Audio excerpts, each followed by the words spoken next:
relationship with my current sponsor took time.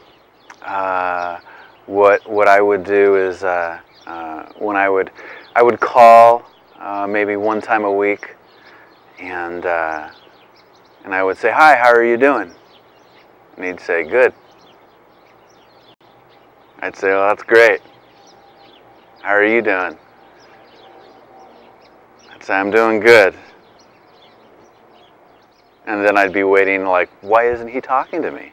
He should be, this is uncomfortable. He should be sharing with me who he is or what's going on with him or whatnot. And what I learned through that took some time, a good 6 months to get comfortable calling, "Hey, I'm checking in, how are you doing? This is what's going on with me. This is where I'm at. This is how I'm feeling."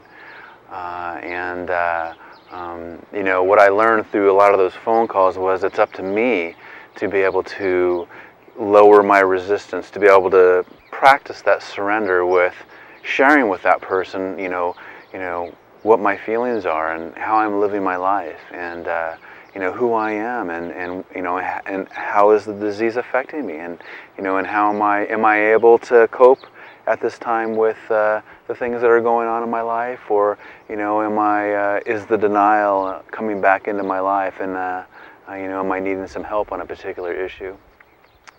And along with being able to share some of the challenges and the struggles with being an addict, and is to be able to share the good things and the positive things that go on in my life too, and the things that are happy, and learning experiences, those type of things too. So it's really a combination of seeing my sponsor at meetings, giving him a call on the phone, but really being willing to lower my resistance and practice that principle of surrender.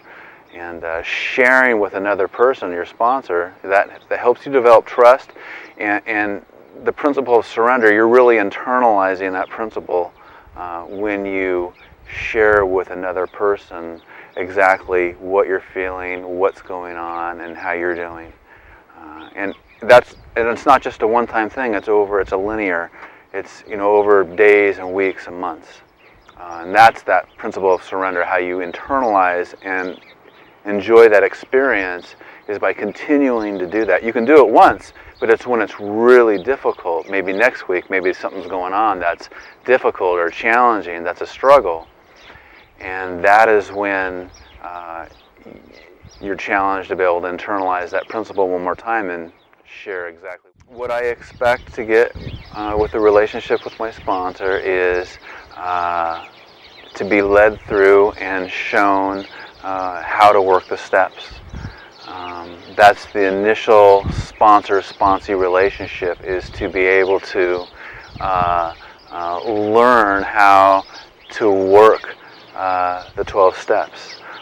And that's done through my own individual writing, done through the direction and guidance that he gives, and then done also through processing and analyzing and looking at what my writing is, how I answered maybe some of the direction that he had given me. What I expect to contribute to the relationship with my sponsor is somebody that is honest with him, that shares who and what I am, and over the course of years, a relationship has to hold a lot. It can't always be about agreeing with every single aspect that your sponsor puts out there. It has to be, you have to be willing to participate in the relationship. That means if there's something that I don't understand or I'm resistant toward, we have to be able to share and talk about. I have to be able to share and talk about that with him in order to be able to find out, is it just my opinion, or is my disease crept in there and causing me to be resistant and closed-minded? And so, to be honest, to be able to share who and what I am, and to allow him also to be able to give me guidance and show me, the path of recovery.